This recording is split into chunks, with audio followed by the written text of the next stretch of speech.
rip and run throughout the neighborhood. Yes.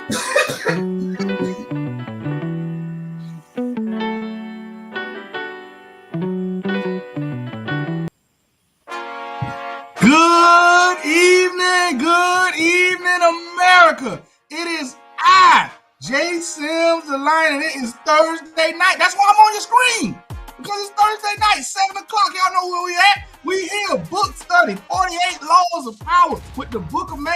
It's I, J. Sims the Lion, with none other than the Doc, here again to give y'all some information. We want you to learn something. More important than that, we want you to read something. Get some knowledge out here. It's too much out here to let it just hang around and don't hold it. Doc, what's going on tonight, brother? Yo, what's up, man? I'm glad to be here. It's Thursday, my favorite day of the week, because we get to talk about this book. Yes, and sir. There's so much stuff in here. And this one right here, tonight, if we get to the second chapter, the second one. Listen, I got mixed feelings about both of them. Okay. I really need some breakdown on this first one. All right, man. You know what? Let's go ahead and jump to it, man. Let's see what it do.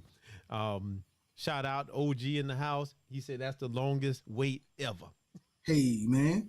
That's that last 5 minutes to get your meal together, OG. We give you the last 5 minutes to put the food on the plate, get everybody out your face so you can get down and be ready to go. That's they got 5 minutes of bullseye time, to tell you one more story. The kids got to tell you one more story.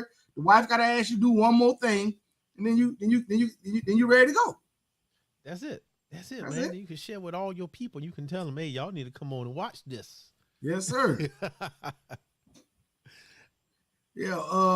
Like I said, I got a lot of mixed feelings, and I probably just need to work through it about both of these chapters. But let go ahead. Tell them what we're doing. All right, let's go. So you see at the bottom of the screen, 48 Laws of Power, Law 24. Play the perfect courtier. Yeah. Courtier is like how would you describe it? Well, first of all, this is a kind of old term. We don't really have courtiers anymore. Mm-hmm. This would be courtier being for court, like royal court or diplomatic court. Mm-hmm. Today's court would be your congressmen and your senators. Yeah. Would be your court today, and the president would be the king. And that would be similar to what a court is, if you must think about it. It's the people who have some authority throughout an area or a title, and when they all get together and try to basically earn the favor of the king, holding court. Right. So I guess if it's all the homeboys that's hanging around, I guess. Right. They in the midst of things. I actually had an idea for a movie a long time ago that I called Holding Court. Oh, okay. Yeah, there it is. Yeah, from a thing I used to do to when I was single. Let's call it. Let's say that something I used to do when I was single. Yeah, I know it ain't been that long time. I know I ain't been I ain't been single longer than a lot of people out there that been living. Yeah. You got a whole generation of marriage under your belt. Man, look, my wife tell me I done been with you longer than I've been with my parents. Listen. And I took her out of their house. it means something when you've been with somebody, when the years you've been with them are more than half of your life, that's when it's, that's it. That's all you know. That's where we at. That's what it is. But man, all right. Let's start off with, I got a question for you, man. Okay. So what were your reservations about this particular chapter? I wouldn't call it reservations so much as it's one of the hardest ones for me to apply to my. It's been one of the hardest ones for me to find how I can apply this to my daily life and my daily goals or whatever. I got you. It's a few parts in there that I get. And I'm like, okay, I can use that or that. But normally when I go through Mr. Green's book and his laws, I'm like, oh yeah, that. bad. I'm pointing them out. You know, Right. this was one of the longer chapters. Yeah. You're right. Yeah, it was one of the longer chapters or the longer laws, and cause I think he had like 8 different scenes he did. Yeah, we can't go through all of them, but we Right. can. Well, you know I'm only trying to get to the last one. You know who I'm talking. You know who I want to talk about. My man. You know my man's is in this one, so you know that's all I want to talk about. You need to write that book, man. You need to do a series on. I'm serious, man. Do some historical stuff. Do a series on him, man. Hey, man, that's my guy, man. That's my guy. I'm messing with him the long way. That's what it is. But it just, that's why. But you that's why that's not so much my reservation, but that's where I'm having difficulty with this. With this. But that's why we do the book study, so we can figure out how it applies and what to go through with it. So the way I saw this, okay, and I read it, yeah. Nobody wants to be a courtier. They want to be hanging on somebody else's coattails. Most of us, we want to be out there doing our own thing and, you know, people hanging on our coattails. Right. To a certain extent, yeah. But the thing is, these are rules how to get around in the public space. Yes. That's all this is, how to get around in the public space. And by that, I mean, there's a gulf between regular people and people who run in these circles. And if you ever get to sit in on them, you will see how out of place you really are. Yes, I agree. I have sat in on them through some experiences. I'm definitely out of place. Exactly. And this is how you get into place, or at least understand what's happening, because there's certain rules of communication, certain things you say, what you can't say. It's certain rules or certain things that when people say stuff, you can't even take it as face value. Right. You got to read behind it to figure stuff out. That's true. And the more stuff you do, the more these circles start becoming important. And this stuff here start becoming important. Right. So really, that's all it is, man. It's just how to navigate social circles. I think the last 30 seconds, maybe a minute of this, you know, I listened to it on Audible. The last, probably a paragraph or two at the end of the chapter, if you're reading it, is probably the most impactful thing I took from it. And then also the one about, what's the guy's name? Bo Brummel. Okay. Yeah. Yeah, I was like, okay, yeah, that was dumb. that was pretty dumb. I'm not gonna do that. You're right. Oh man. But you know what? I got some notes on this stuff, man. But you know what? Let's start at the bottom. So you said the last little bit is the part that really stuck. And this is what it say. Courtiers are like magicians. They deceptively play with appearances, only letting those around them see what they want them to see. That's it. Yeah. That one, and it was also a line in there about politeness. At the end? Yeah. Wasn't it like the last little 30 seconds? No, they're talking about tally rum, about not being caught in your maneuvers, never let people see your devices. You know, and it's a delicate game. Yeah, it said something about being polite.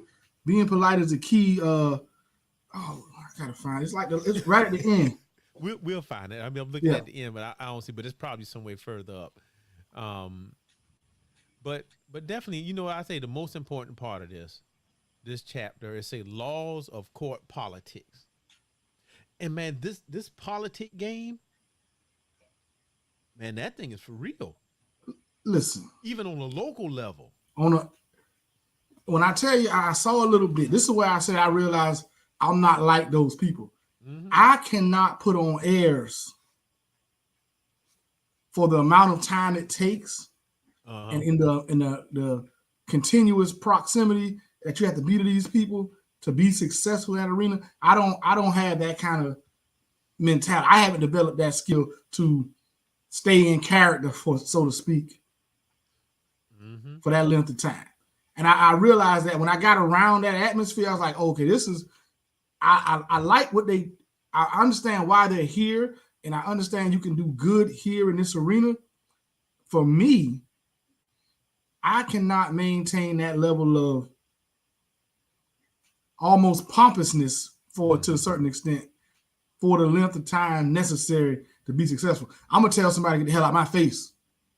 Man, I'm telling you. I mean, I can't play that game either. Yeah. And honestly, it happens. It happens at work. It's there. Yep. Like if you ever get past supervisor level and you Yeah. get in where you don't have to walk out on the floor or deal with people, it's this.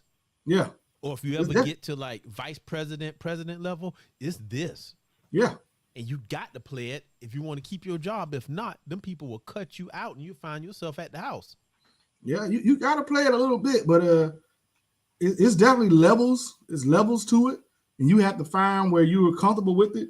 But the level of the fake friend and all that kind of stuff that I have seen in like the political world or in the courtier type environment, I can't do it. I would not. I don't know if I could be long-term successful. If I could get in and get out, I'll probably be all right. But long-term, look, listen, man, if you don't get the hell out of my face, all that nonsense, that's coming. I've had opportunity to see this stuff at a high level on several different occasions. One, when I was a warehouse manager. Right. And we warehoused, well, I'm going to say we hand-cooked tires. Hand-cooked tires, I ran that warehouse. And I was working directly with the people, the top brass of hand-cooked Korea and hand-cooked North America. Like they would call me on my cell phone. It was like that. Mm-hmm. And get meeting with them and trying to work out deals and stuff like that. It was all this. And it was like you had to know the dance to even survive in this thing. It would be like, you know, they'll take you out to dinner, and if they give you a certain thing, you know, you just have to know how to play it. Right. And stuff that they say, like they'll tell you one thing, but do something else. And then the people looking at you like, you didn't get that. That's not what he was talking about. Right. So, man, yeah, this thing is for real, man.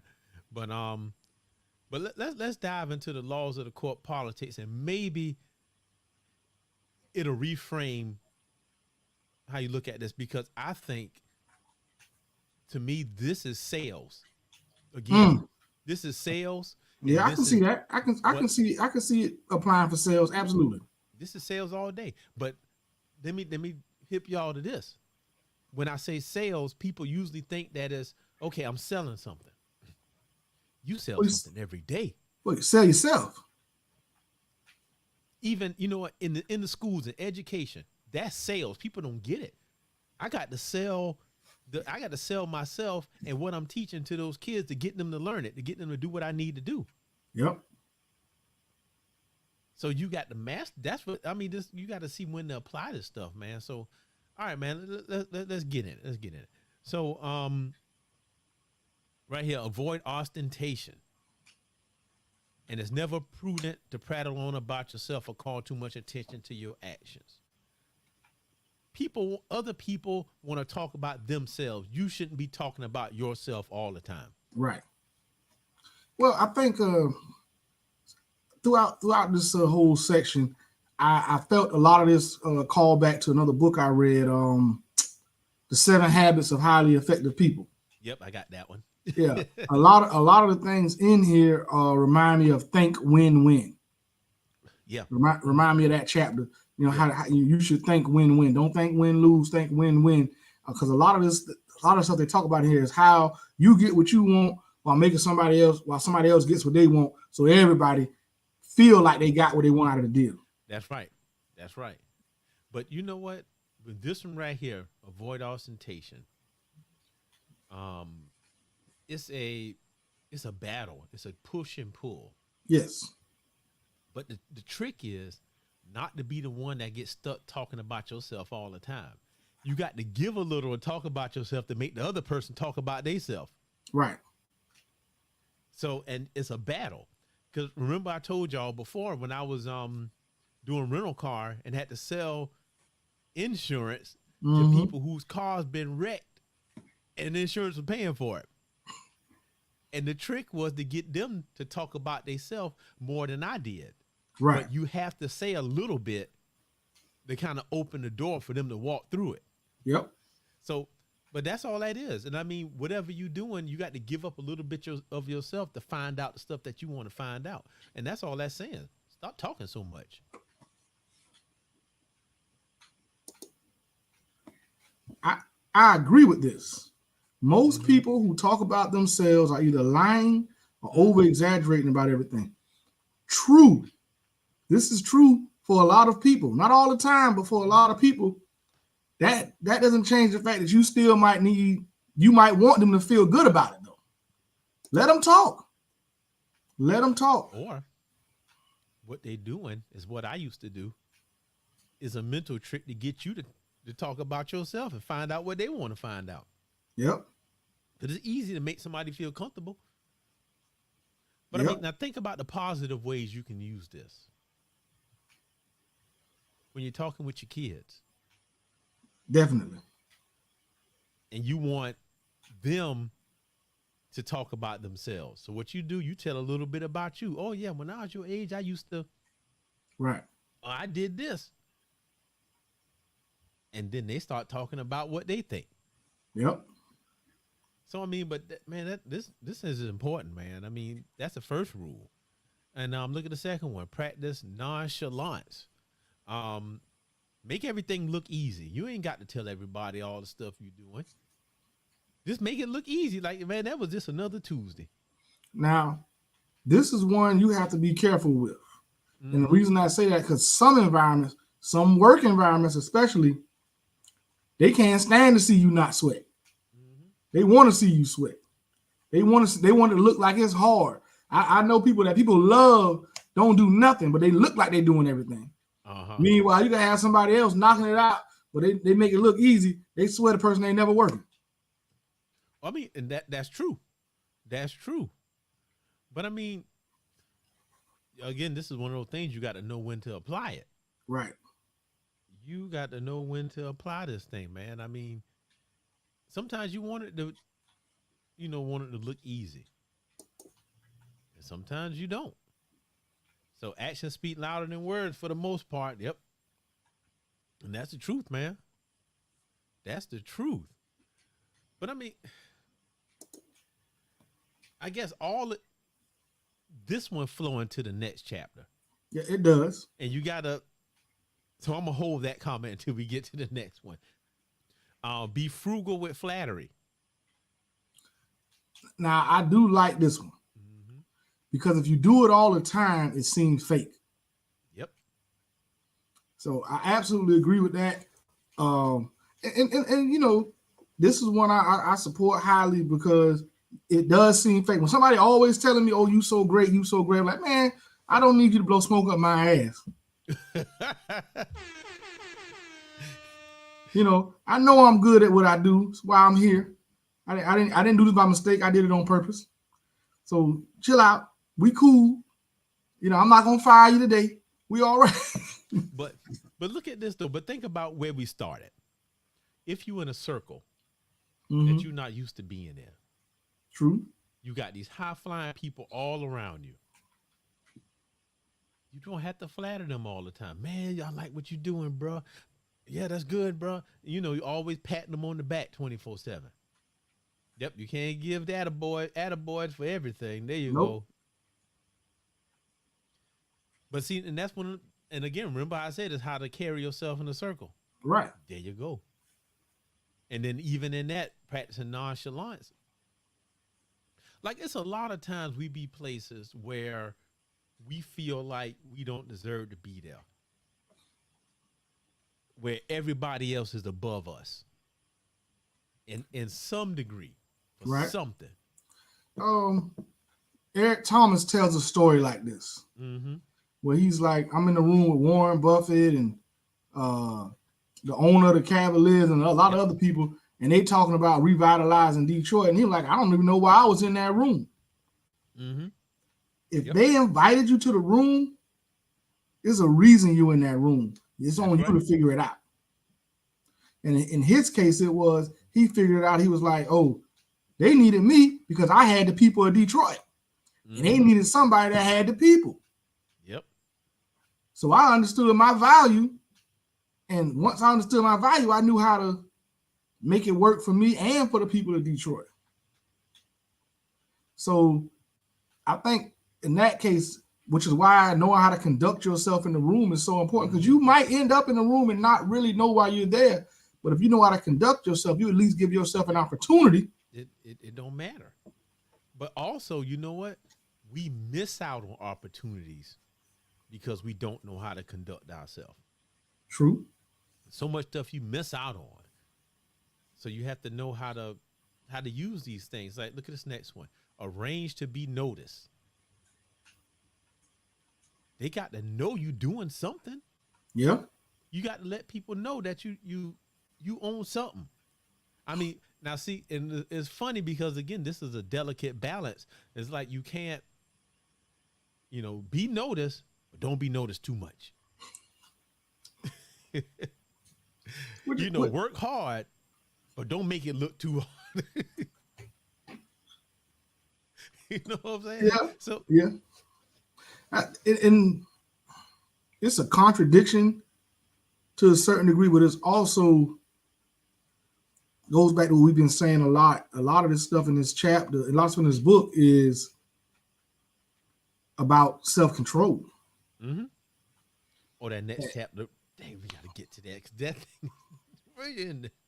Yeah, a lot of stuff in this book is the primary focus is self-control, and I think this chapter is breaking down multiple pieces of self-control and actual. Yeah. These are the things you need to have self-control with, and I think that's good. I really do. And I guess it's kind of in my head. I kind of got the chapter and was like, okay, play the perfect courtier, and he's telling all these stories of a lot of guys, and I'm like, I don't relate to a lot of it. Mm-hmm. But don't get me wrong, you don't have to necessarily put yourself in a situation to get value. The one about the Chinese emperor, right? Mm-hmm. Where it's like the guys was like, we don't even know how to talk to this man without offending them and ending up dead. Yeah. That's something you can really learn just with people in general. Because a lot of people get sensitive and don't know how to take criticism. They're making a mistake. I mean, right. These days, that's how you got to do dealing with modern people, young people. I'm not talking about just kids, just young people. Yeah. You got to do that because that thing will turn left and backwards real quick. Yeah. So I think that's a big one. The just learning how to I gotta say this, but how do I say it? People are so sensitive. Mm-hmm. Well, is it? Oh yeah, people sensitive. We come on, Doc. I'm not gonna. I know you deal with the kids, but there's a lot of overly sensitive, little fragile people out here. This is what I was gonna say, and I think I wrote this in my notes somewhere up here. It's some people that, I agree, they are overly sensitive. But then there's some people that's overly cruel. I agree. They take pleasure in telling you the truth. However, yes, there are people that take pleasure in telling you the truth. But to say a fat man is fat is not an insult. He just fat. I'm with that. I'm with that. But if somebody already down and you're going to use the truth to beat them down and you're not trying to help them, what they trying to do is fulfill the person who they think they are. I'm just being truthful. You sorry. But when the situation don't call for that, I'm just saying people could be more tactful. People can be more tactful, and they don't even try. I think some people, yes, people can be more tactful, but sometimes you get to a point where it's like the tact isn't working. But what I'm getting to is that they don't even get to that point. They start off on 100. Oh, I think that's rare.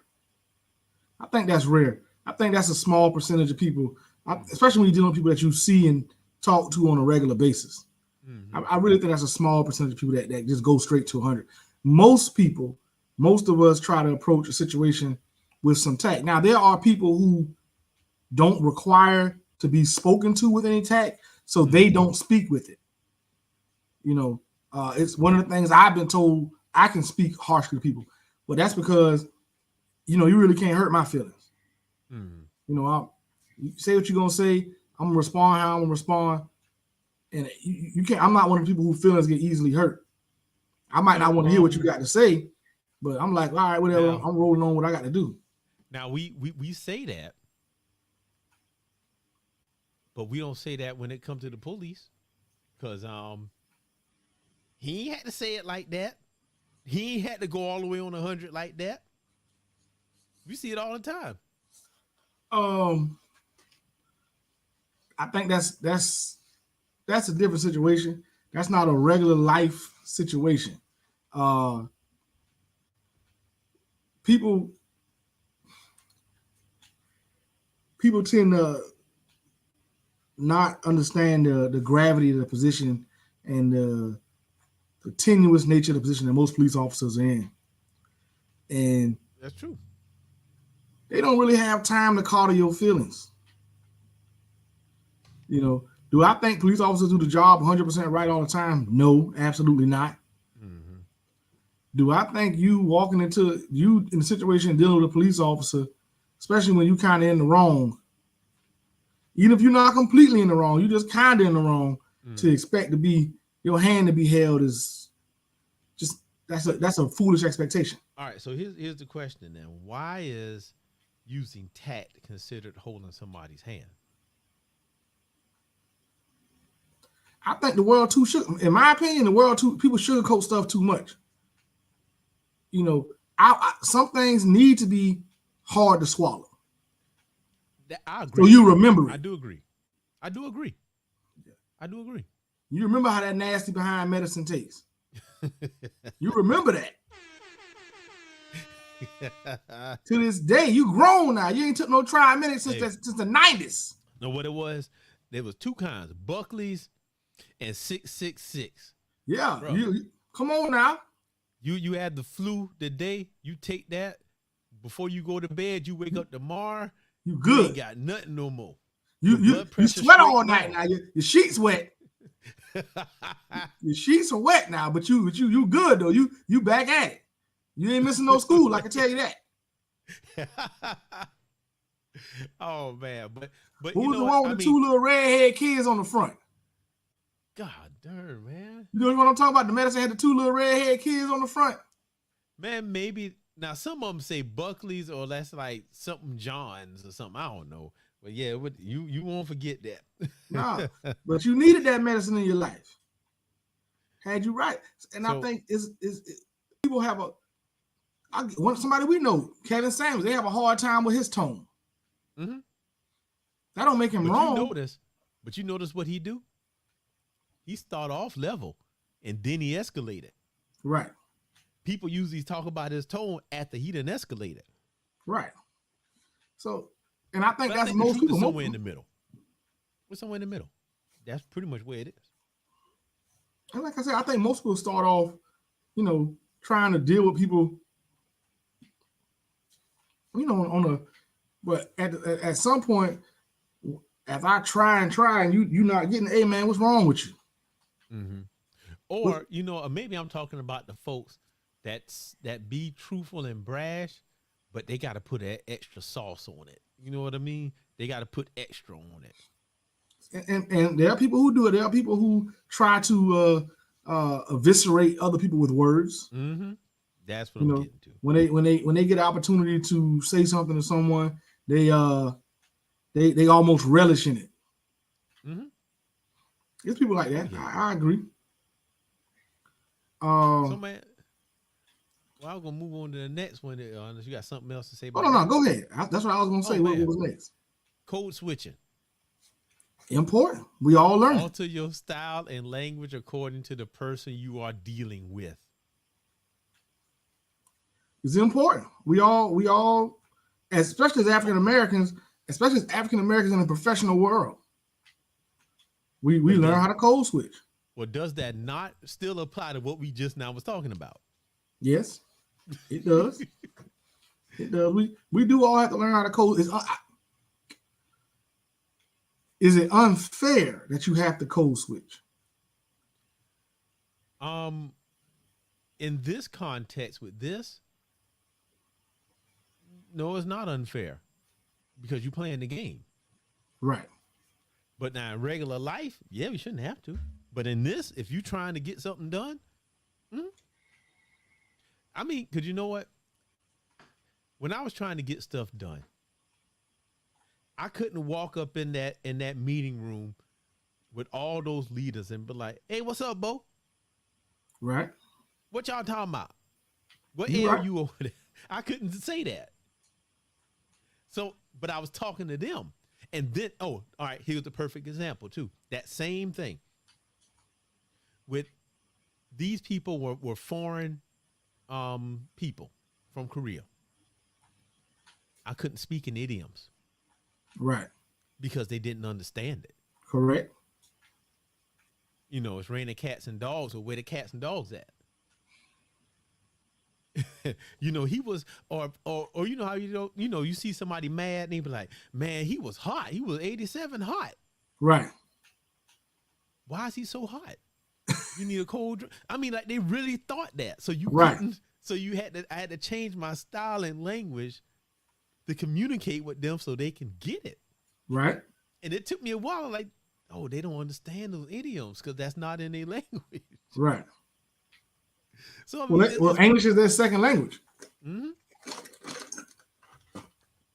So You really, know? the whole thing, you know, you still, I think to me, you got to get a job done. It's something Yes. you got to do, and you need Correct. to be able to adjust yourself to do it. Yes. I do it all the time. I do it all the time with these kids. Kids and adults the same. I had to change. I had to turn around and talk about anime with some kids, and then turn around then and talk about sports with a different one. Right. They explain the same thing. Yeah. Yep. Because everybody people learn different. So you say sometimes you got to dumb it down to a point. Yeah, but sometimes you do. Yeah. And I mean, and that's the truth. That is the 100% truth. Listen, I have a line I say to people, and I probably need to find a better one, but it applies so often in what we do. Listen, you dumb enough, we made it simple enough. We made it real goddamn simple. You know, it's not that hard. You know, people make simple things hard. Oh, all the time. Because I think you tell me, you might have studied this. Do you think people's make simple things hard because if it's harder, it gives them more value and gives that activity more value, and they feel like they're more valuable? It could be. Maybe it's a subconscious thing. I mean, that's a good hypothesis to actually explore. You know, do they make stuff hard on purpose, or does it have some benefit for them, or is it that nothing should be that easy? I think I want to say I think I'm applying it like this. You know how people will say they have a job, and you ask them what the job is, and they get themselves a glorified title. Yep.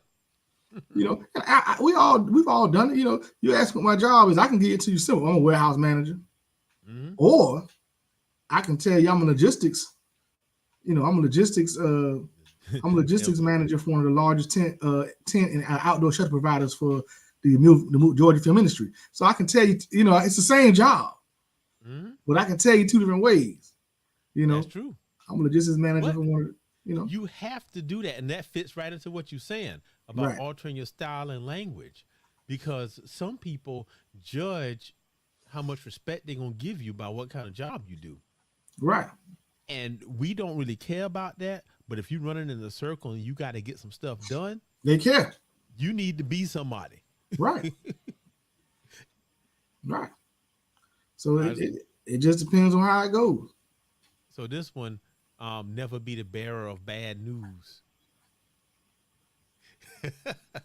It's pretty much people connect bad stuff with whoever tell it to them. Right. So Yeah, that was the one about the Chinese Chinese emperors. Yeah, that was. I understand the way he told that story. I understand them boys 100%. Their life was on the line for telling bad news. Yeah, you can't do it. Don't make him mad. It's a bunch of these things. I'm gonna try to jump through them so we can get to the next part. Right. Never affect friendliness and intimacy with your master. He ain't your friend. Right. Bro, I learned that one. Cause you be cool with them, but they ain't your friend. Not your friend. Your boss is not your friend. Nope. He's your boss. Never criticize those above you directly. Now this one, there's a story about this one too down there. Where it was talking about the guy who was the dandy. They call him the dandy. Oh. And he was calling the people calling the dude big boy. Yeah, that's the bro Brummel. That was just, to me, that was just, I look at that, I'm like, come on, man. How you gonna talk about Buddy to his Come on, face? man. I mean, no, but he writing your check. He didn't say it so much till it was automatic. Yeah. That's what happened. All right. Oh, Stoicism. Now see, that's a whole nother thing we got to talk about. Yep. That's a whole nother Stoicism is. And people don't get Stoicism. They think something wrong with you. Or, yeah, he don't never do that. I'm stoic. I think people who don't understand Stoicism are the same people who generally keep something going on. You know, if you got an issue with somebody else staying in their pocket all the time, it's probably because you stay out of pocket. That's true. See, you know, they listen. If you offended by me just being chill, it's something that's a you issue. That's not a me issue. I'm just chilling. But all right, man. But look at this on a grander scale, man. If some people expect certain reactions from folks, right? Guess who was expected to have a certain reaction? Who was that? You already know. Who, Napoleon? No. Who we go? The same dude we promised to stop talking about. Oh. I don't even want to say his name, but we ain't gonna talk about it. You're right. He was that. Man, I'm serious, man. I had talked to my wife about that. He would have served himself well if he had stayed stoic. Exactly.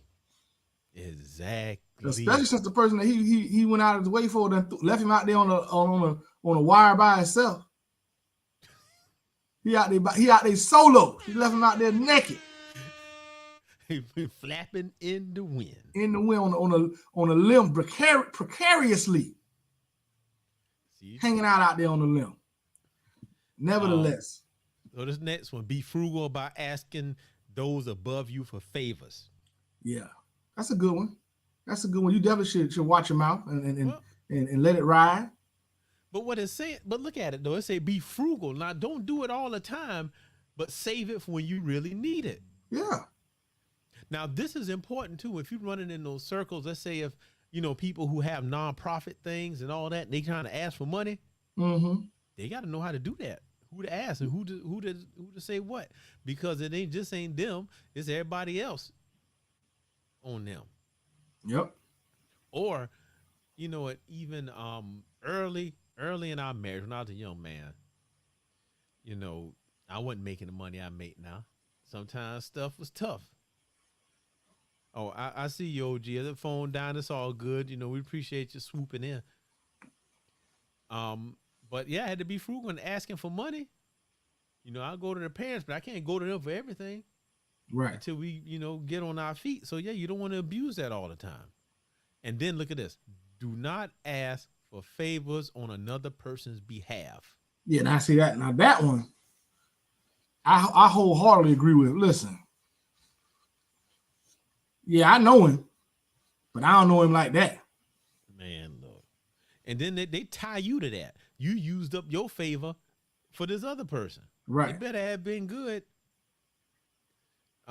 Never joke about appearances or taste, and that's what we just were talking about. Cause he, call the dude big boy. That what people sensitive about. What he called him, Big Ben. Yeah, Big Ben. Called him Big Ben. This man, the Prince of Wales. Yeah, the Prince of Wales. The Prince of Wales. He the Prince of Wales, all right. Yeah. You know they use it on him. That's what that's one of them jokes my kids would have told. Prince of Wales. Do not be the court cynic. So stop like being a gray cloud on everything. Nobody want to be around you. And people like that that's kind of sour. They just sour people. Man, and nobody want to be around them. You can't get nothing done if you like that. If you the opposite, people want to be around you just because you the way you are. Think about this one. The court cynic is that person at the job that always quitting. He didn't quit. He didn't quit 4 times this week. Right. And the day Thursday. He every day he comes, man, it's my last day, man. Tired of being in here, man. About to find another job. Be right back there next week. Man, if y'all don't see me next week, you know what it was. Man, you'll be here on Monday, man. We'll see you Monday. Man, they tripping. Be self-observant. So, you got to, be observant of who you are. Oh, yeah. And here go the good stuff. Master your emotions, which you've been talking about that since the beginning. And I understand why he reiterates it. Now, this one, I don't know, man. I had a hard time with this. What's that? Fit the spirit of the times. Your spirit and way of thinking must keep up with the times, even if it offends your sensibilities. Yes. I mean, to a certain degree, you got to, especially if you're running in those circles. I understand why he, like you said, it's for the circle, the spirit of the times for that circle. Mm-hmm. I don't think that means if you a 40 or 50-year-old man, you should be acting like a 22-year-old man, because that's no. I mean, you got to understand where they're coming from, right. But just your way of thinking. It applies to some things, but not all things. Like a lot of things are more acceptable these days than they used to be. Right. But that don't necessarily make them right. No, not at all. Just because something is to be done or can be done doesn't mean it should be. You don't have to. Right. You can drive a car with your feet. That don't make it a good idea. Okay. So, now the next one say be a source of pleasure. Be happy. That's a good one. A pleasure to be around. Yeah. That when people like you. That's a good, because that take you far. What does it say? It's not just what you know, it's who you know. Yeah. And if people don't like to be around, you're not gonna know too many people. Okay. And that's the truth, man. So yeah, I mean, and that's pretty much, what it is, man. I mean, your boy Talleyrand is in here toward the end, and he tried to pull a fast one. Man, Talleyrand tried to pull a fast one on Napoleon. Yeah, but he had it to like, oh man, you know what? You got me, bro. You got me. And then I see you tomorrow. And this is why I want to do want to go and do some research on your boy, because I feel like one of the things he tells you in his book, he was from an ancient noble family. Mm-hmm. I think had he been anybody besides Talleyrand, Napoleon probably would have killed him. That's true. He was like, I can't just kill Talleyrand off like that, because he's somebody. He too much. He too important. Mm-hmm. Because he really did try Napoleon with that one, not once but twice. And it was about the same time. All right. So, basically, what happened was this: Napoleon said, "Hey, I like to go hunting," and Talleyrand was like, "Well, hey, come on over, man. There's some boys over here." Yeah. It really wasn't. They had bought some pigs and then turned them loose. So he hunted some tame animals. Napoleon called him out on it. And he was like, nah, man, that's my fault. My bad. My bad. Hey, don't go nowhere. We do have rabbits here, man. We got rabbits. We got rabbits. Watch. Man went to the store and bought a whole bunch of rabbits and turned the rabbits loose. And they almost got away with it. The only reason they didn't get away with it, Napoleon said he was killing too many of them. Like, this ain't right. Hold on. It's too easy. Oh, your boy Tyrone be trying it, boy. He be pushing it. He tried it on Napoleon on that one, man.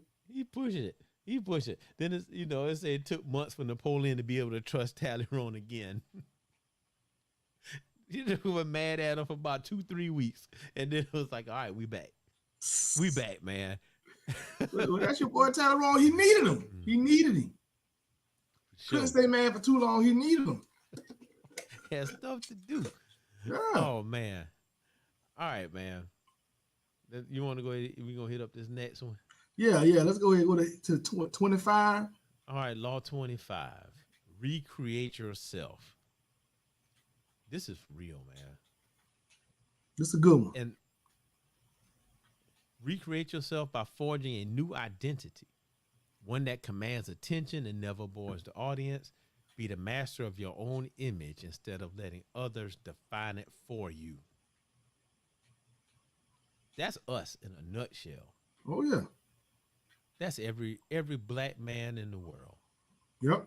We got to redefine ourselves constantly.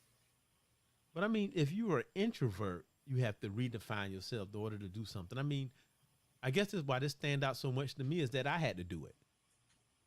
Yeah. I was and I remember that day. I'm telling a lot of stories about doing rental car. Right.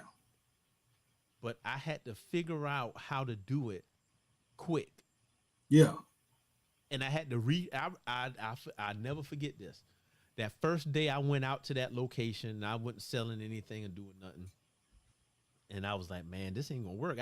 I was nervous talking to folks, all this stuff. I had to figure out what was going on. And I remember going home, sitting down and just kind of thinking on it. It was like, I got to be like this and this and this. And then I said, well, it's an act. I got to be somebody different to do this job. Because if I didn't do the job, if I didn't sell the stuff, and if I wouldn't get paid a bonus. Right. Wife pregnant at the time. She wasn't working. So it's me. I had to figure it out. Yeah. So I became somebody else. I became a totally different person. And in my mind, it's like whatever I would normally do, I knowingly did the opposite. Right. So like usually I would say, okay, sign this and don't say anything. I did the opposite. I started asking questions, started talking to them. It was hard. Yeah. But I had to do it. And of course I ended up being I was in the top 5 in sales every single month because of that. Yeah. And we was able to keep eating, eating and keep surviving. Okay. As far as to recreate yourself, it's something you're going to have to do every time you move up or even sideways. Yeah. Anytime you go into a different kind of area or arena, you're going to have to, at the very least, show a different part of yourself. Mm-hmm. But I think having the option and the ability to recreate yourself is a great benefit. Uh-huh. Get yourself in a situation where you can be and present yourself to whoever in whatever manner you wish. That's why sometimes starting a new job is the best thing in the world that can happen for a person. Yeah. Even if there's a less money sometimes, just getting yourself in the right environment and being able to present yourself new to a new group of people can long term pay off in a lot bigger than maybe even the money you were making before. That's true. That's true. I mean, any change can do that. Moving to a new city, moving across town, any of those things. Oh, there you go. Yeah, we don't have to be black to reinvent yourself. That's true. But he understand. Yeah. That's true. That's true. Well, I mean, I just said that because, we always say that we have poor press and all of this stuff. Right. And we reinvent ourselves. But you're absolutely right. And I don't want to, leave our white brothers out because, the OG is the OG. That's right. Leave him out. Definitely not going to do that. But you're right. Reinventing yourself. I mean, that's the thing, man. You got to do it. Well, what was I think it was Ali that said a man who views the world the same way as at 50 that he viewed it at 25 has wasted 25 years. Yeah. So I think that goes to speak to the reinvent yourself, because every time you shift your mind or have a mindset change, you reinvent yourself. I don't think about things nowhere near in the same way and terms that I thought about them 5 years ago, much less 20 years ago. And it's paramount that you have that ability and realize that you need to do it with great regularity. And what I would say, though, is that what happens is people get these opportunities to change themselves and they don't take it. Right. They get in a place where they can shift, and then all of a sudden they back doing the same things again. Yeah. They don't change anything. I think the biggest reason is it's hard for people to change core beliefs. Mm-hmm. I to give myself as an example, I get on these kicks and I get in the gym hard and I work out and I get in shape. But at my core, I want to eat what I want to eat. You win all the battles in the kitchen. I want to eat what I want to eat. And I end up getting right back. I got to do it all over again, but I'm getting too old to keep doing that. So, yeah. And I think that just goes to say, every time we reinvent ourselves, don't ever look at it as, oh, I'm changing for these people or I'm changing for that group, anything like that. Look at it as, I can't get to a new place doing the same old things I used to do. Mm-hmm. I mean, it always got to be a shift. All right, OG. The older you get, there's change. So you have to reinvent yourself in every situation you are in. Correct. That's true. That's the truth, man. But I mean, but again, I think he wrote this because, all right, there are some people, or you're in a position where you have to reinvent yourself, not because life changed, but because you have to make it change. Both. You know what I'm saying? I guess what I was saying is that, and I got stumbled over my words, is that you do have to do both.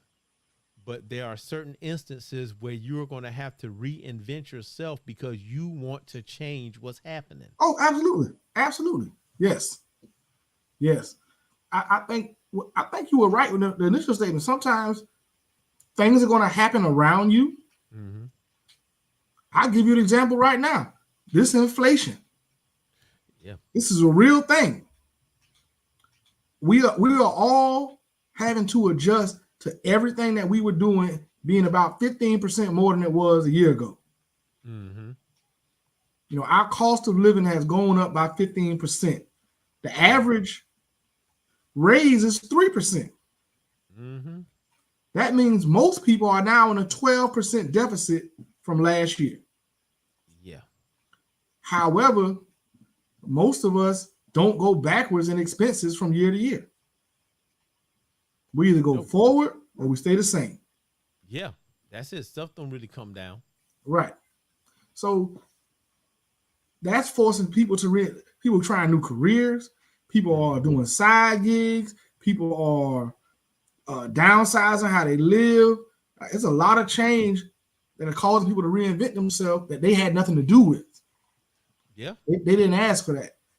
Then the situations where it's like, okay, I am where I am in life.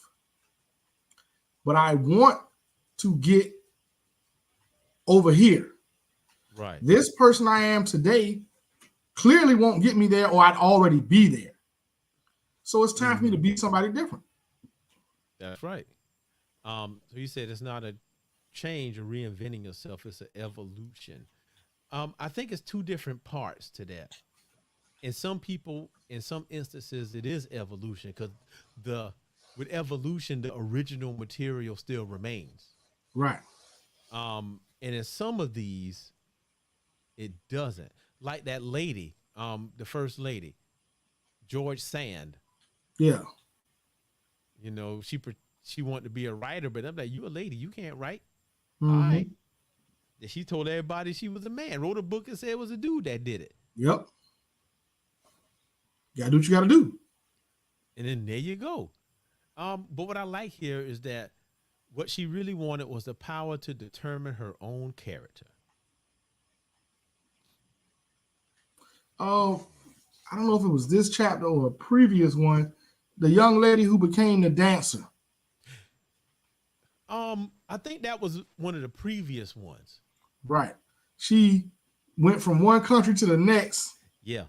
And changed her whole MO and became a famous dancer, but she was never really that talented. It was just the character that she played. Uh-huh. Yeah, you know, we talked about her for at length. Look, you can take them out the hood, but you can't take the hood out of them. That's true. And to that regard, only they can take the hood out of them. Mm-hmm. Oh yeah. It's not baked in like that. I mean, we got some of our good friends who was from the hood. Right. And hey, you can't tell. Gus say it all the time. But the way he carry himself and the things he's doing. Right. Undefeated. Champion. So it's just. Man, you know what? Okay. This line right here. And remember what I told y'all earlier about how I had to pretend to be somebody else. Right. It said, understand this. The world wants to assign you a role in life. Right. And once you accept that role, you are doomed. Your power is limited to the tiny amount allotted to the role you have selected or have been forced to assume. An actor, on the other hand, plays many roles. That's what I did. That's exactly how I viewed it. I'm an actor. So I'm acting this thing out. And that's how I overcame the fear of talking to people and asking questions and listening. I overcame all of that because I was pretending to be somebody who wasn't that. Can this be a example of fake it till you make it?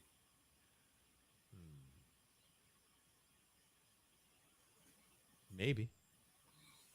I think so. Maybe. I think so. Like you said, you had to you got over your fear of talking to people by playing a role. That's faking it. Yep. Yeah, you're right. But now, you're right. Now you actually are over it. It's a part of me. So now you made it. Mm-hmm. So I think it's so many lessons in terms that we've all heard growing up. And this book really breaks those down intellectually. Yeah. And we see more of where and why these things are taught, but we don't adequately break them down so people can use them and apply them. Right. You know, you can throw out a phrase like fake it till you make it. They don't know what that means. They don't really know what it means until you break it down in a form like this, where it says, you know, sometimes you got to play the part, you got to play the role. Uh-huh. And sooner or later, it go from being you playing a role, now you're a method actor. Then you go from being a method actor to just being that. Yeah. And you know what's funny? Perfect example of that. Johnny Depp.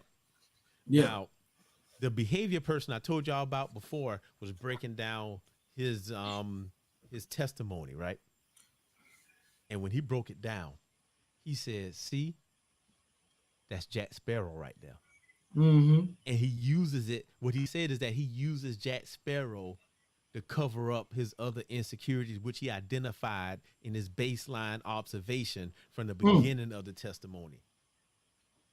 It was like little tiny things that he do like Jack Sparrow that compensates for other stuff. Right. That's what he did. So that actually became a part of him. But you know what I like about this? Never stop evolving. You can't. Change is inevitable. You got to keep changing. But he said, working on yourself like clay should be one of your greatest and most pleasurable life tasks. It makes you, in essence, an artist of creating yourself. Right. So, like I was saying earlier, a lot of folks, they say, I want to change. I'm doing this, but they don't control what they change. They just put themselves in a different environment and just kind of let themselves just do whatever. But they don't intentionally try to mold themselves into what they want to be. And this goes back to what we talked about previously in this book, and just in our own motivational things that we do, is about, you got to be intentional.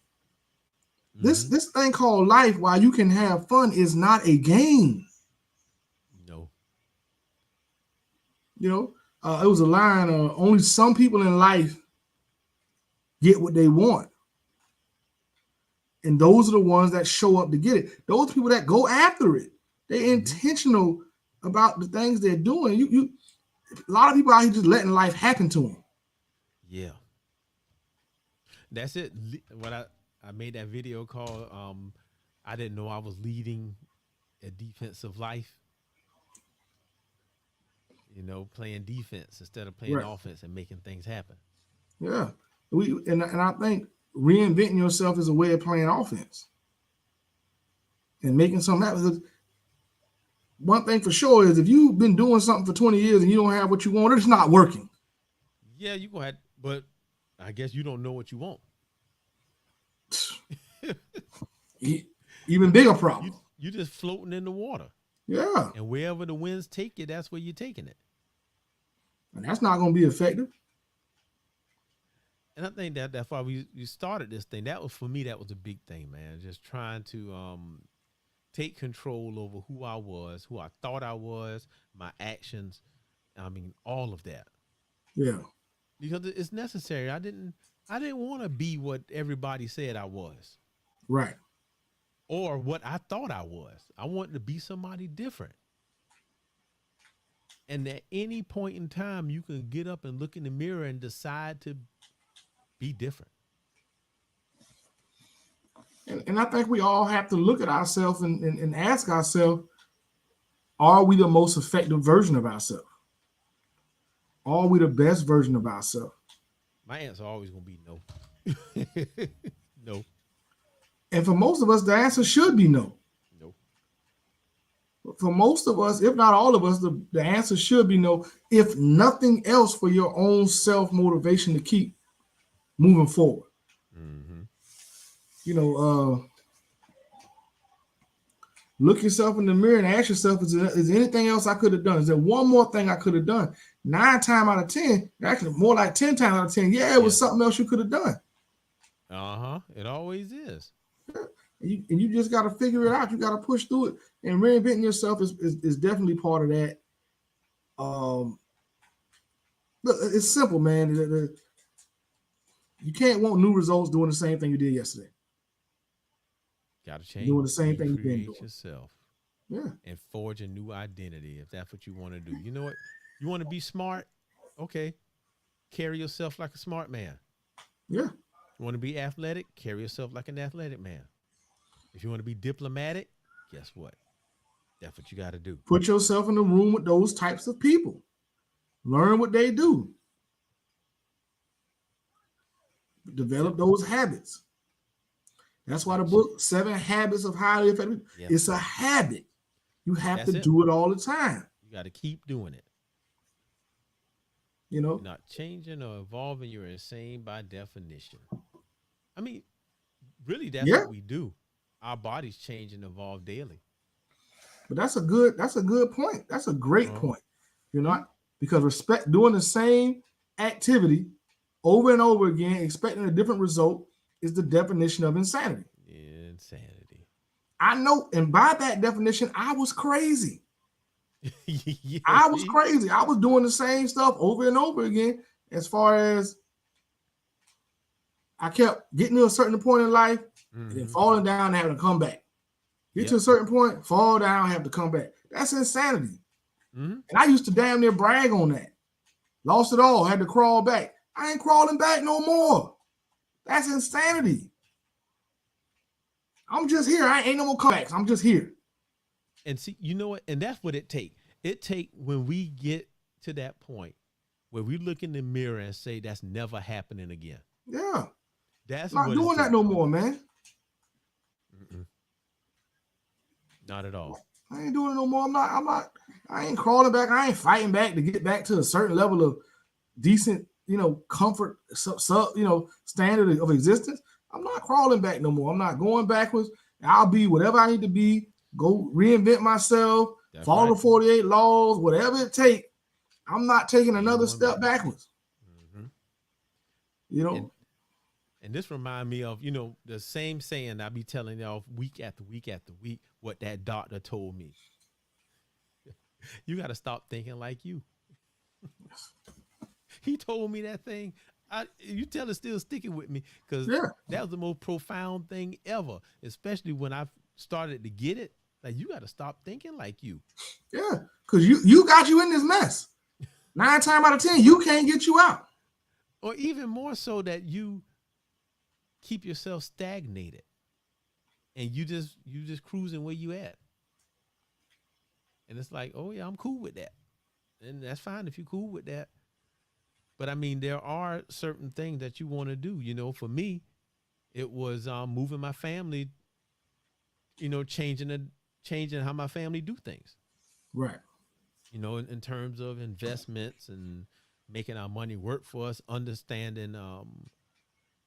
So like the big change for me, and again, I keep saying I'm gonna make these videos, but I gotta finish up some other stuff first, but understanding money differently. And money is not about hoarding money. That's the old way.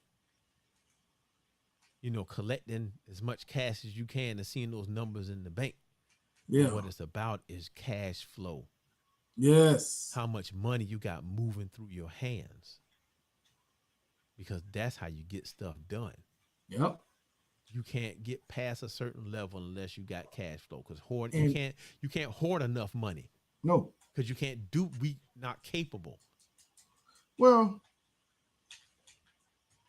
reinventing your relationship with money is something most people that didn't come from money have to do. Mm-hmm. We just are taught to have a bad relationship with money.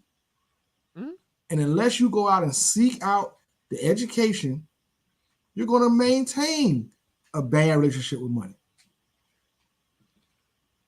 And you have to reinvent. I had to redo the entire way I thought about money. Mm-hmm. And I'm just getting it. Yep. It's just starting to click. I'm just starting to see the improvements in my credit, the improvements in my relationship, my banking relationships, ability to go in there and say, hey, I need a couple dollars for this or a couple dollars for that, and know how to manage it to where it works for me. Mm-hmm. I'm just getting there. So I think the first thing for people when they hear something like that is don't look at it as you got to reinvent your entire self and be a whole new person, but you may have to reinvent little pieces of how you think over and over again. That's it. Now, you may look back in 10 years and be like, oh, I'm a whole different person than I was 10 years ago, as you should be. Mm-hmm. You should not be the same person you were 10 years ago. Your body don't work the same. Your mind should work different. You are a different person. You should be different. You should not be trying to do the same thing. You can't, what Outkast say, you can't be the king of the parking lot forever. Man, some people don't want to let that job go, boy. I'm telling you. Come on, man. You can't be the king of the parking lot forever. You can't keep it real. You can't hold it down for the same people that don't want nothing. that you were holding it down for back 10 years ago, 20 years ago, coming out of high school and whatnot. You can't do it. Be somebody different. You need to be somebody different. That's it. I wish I ran into one of our old partners from high school the other day. And he watched our show. And he was like, man, I like what y'all doing, man. We start talking, and he is the personification of everything you just said. I'm telling you. I'm going to get him to come on. He said he wanted to do it, so I had to set him up. But definitely, man, that's it. That's it. And we just have to, I guess my whole thing is we want to catch our boys so they don't have to wait 40 years to get it. Right. Well, you know, That's I'm true. not even going to say boys. I'm going to say boys keep coming out first because to me, they neglect it. But our girls too. Mm-hmm. No, you can say that. You can say our boys. This is the book of man. Mm-hmm. And I honestly believe it starts with us. We have to become a better brand of man. Yeah. To produce better families, which will inherently produce better women. Mm-hmm. I do not think it can work the other way around because we've already been trying it the other way around and it's not working. We have to become a better brand of man. That's true. So yeah, you can say that. You can say our boys because we have to help them become a better brand of man. We losing out here. But they playing a game they can't win. No, that's the mentality we definitely can win. We definitely can win. We were winning. Well, yeah, and that's true. But we were winning, and we took a turn for the worse when we stopped being a quality brand of man. Mm-hmm. So, well, I guess what I'm saying is when you play in a game you can't win, either you can change the game or you can give up. Now we got to change the game, change how we play the game. Got to learn the rules. But I like this right Which here. takes us back to the 48 laws of power. You got to know the rules. Got to know the rules of the game and know how to play it, or you definitely going to lose. And we losing. Now, look at that. OG said, I did it. It can't be that hard. Now, I would say this. You did it. And if it wasn't that hard, people would be doing it every day. So I guess I'm saying that is I'm putting some shine on you, man, because whatever changes, whatever building up you did to yourself or your family, man, that was a big thing. That was a big thing, man. And I want to give you a shout out for that. And he just dropping all the stuff down here. Hold on, man. A real man will raise both to excel. I mean, we raise our sons and daughters to do well. I mean, those are your progeny. That's you. Yes, you will raise both your children to excel. There is a different set of rules for boys and girls. It is. The end. Mm-hmm. I know we want to act like we are equal. We are not the same. Equal. Mm-hmm. Men and women are equal. When I say equal, they have equal value, but they are not the same. Nope. And yes, real men will raise both to excel, but I cannot. The things I teach my daughter that she needs to know to excel, and the things I teach my son are not the same. Yeah. Yep. And at some point they diverge. Yeah. Early on. Mm-hmm. And the older I get, the more I realize, we need all boys school.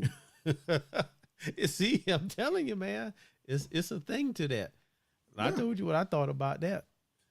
Give us some all boys schools up until a certain point, and then bring them back together. Yeah, you need it. Mm-hmm. But that's neither here nor there. What's your closing thoughts on today's laws, Doc? Man. Both of them are important. The first one we talked about, 24, play the perfect courtier.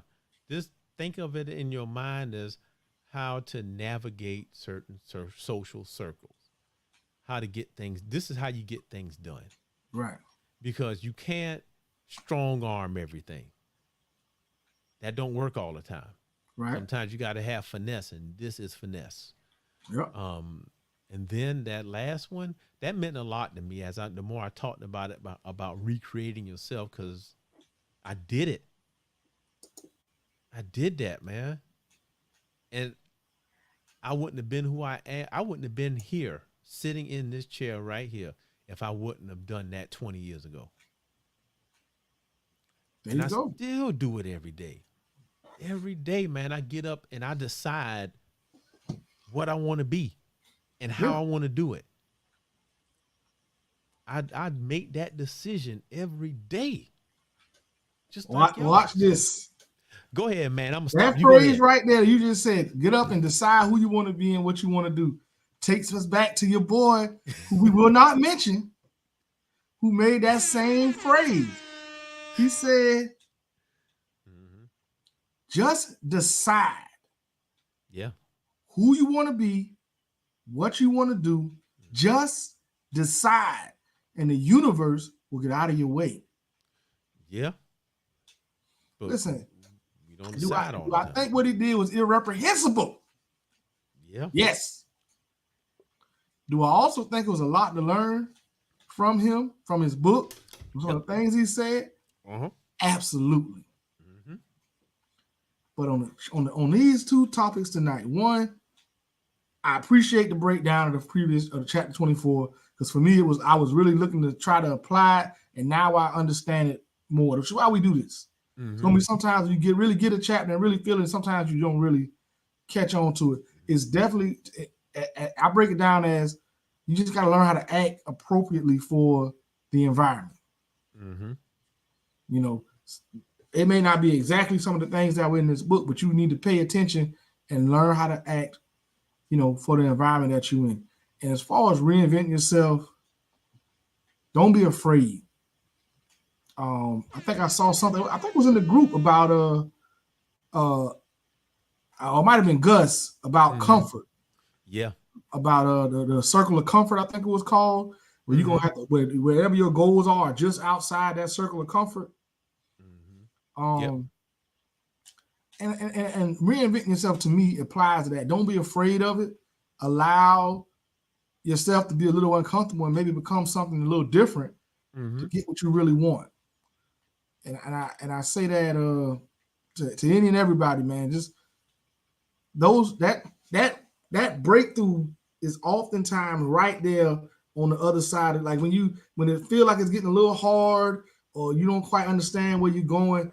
That's the breakthrough right there. And I just went through this. Me too. It is hard and it is uncomfortable, and you want to retreat to what you know and what you find comfort and what you understand. Coming to Atlanta, I struggled, almost came running back to Savannah. Just because with the pandemic, all those things weren't going the way I wanted them to go, and I almost was like, man, I can at least go back to Savannah. I can get by. Yeah, you know, because it was a struggle with the pandemic and looking for work, because the job I came here for I couldn't do. So, people, don't be afraid to change. Don't be afraid to be better. It's gonna hurt sometime, but it's gonna be better in the end. I love y'all. Thank you for joining us. We'll be back next Thursday. I will not be here Saturday. I got to move my house. But I will be back, set up and ready to go by Thursday. Thursday, we back in the house. Back in the house. OG, I don't know if you Thursday, we'll be back, not Saturday. Now, you're not going to do it Saturday? Everybody's not going to go solo Saturday? Yeah, I got to go out of town. You know what? Replay the show we did with Gus and everybody on it. That's a good show, man. I set it up the stream. Yeah, set it up, stream that, and we'll get back to it on Thursday. Do chapters 26, 27. Yeah, and we were more than halfway done. Oh yeah, we cooking now. We cooking now, man. Yes, sir. But anyway, man, I love y'all, man. Thank y'all for joining us. We'll see y'all next week. We out. We out later.